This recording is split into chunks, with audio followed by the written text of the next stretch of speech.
Hey guys, Dr. Tobisch here again with Whitefish Chiropractic. This is the third video of our Desk Jockey series. In this video, we're going to talk about the importance of micro breaks. In the last video, we talked about ergonomics and how to set yourself up for success. And yes, if you're sitting with better posture, putting yourself in a better position, you'll definitely be able to sit longer and remain pain-free.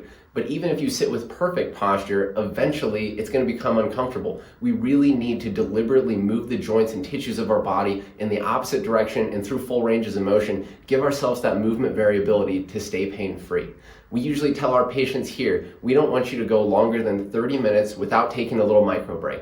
And it doesn't have to be a long period of time, just a minute or two of getting up, changing positions, move the body, and stay tuned, because next up I'm going to show you 3 simple movements to mix into your micro breaks to stay pain-free. The first movement that we're going to look at is going to be a chin retraction for the cervical spine. Typically, if we're sitting for an extended period of time, our head's going to start to creep forward. So, like I said, we need to deliberately move our joints and tissues in the opposite direction. So the easy one is just going to be move your head in the opposite direction into that double chin position or retraction. So I'll show you from the side.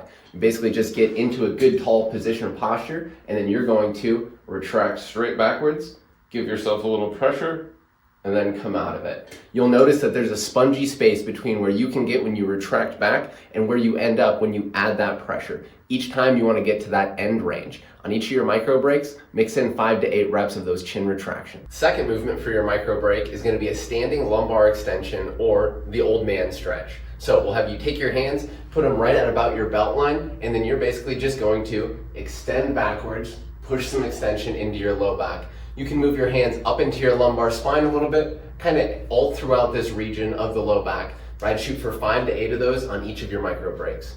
The third movement for your micro break is going to be a standing hip flexor stretch. When we sit for long periods of time, our hip flexors kind of get short, we get tension in the front of the hips, turns into some back pain. So we're going to work on stretching those out as well. To get set up, you're just going to go into a little split stance. Then from here, tuck the pelvis a little bit. You're going to lunge forward until you feel a stretch in the front.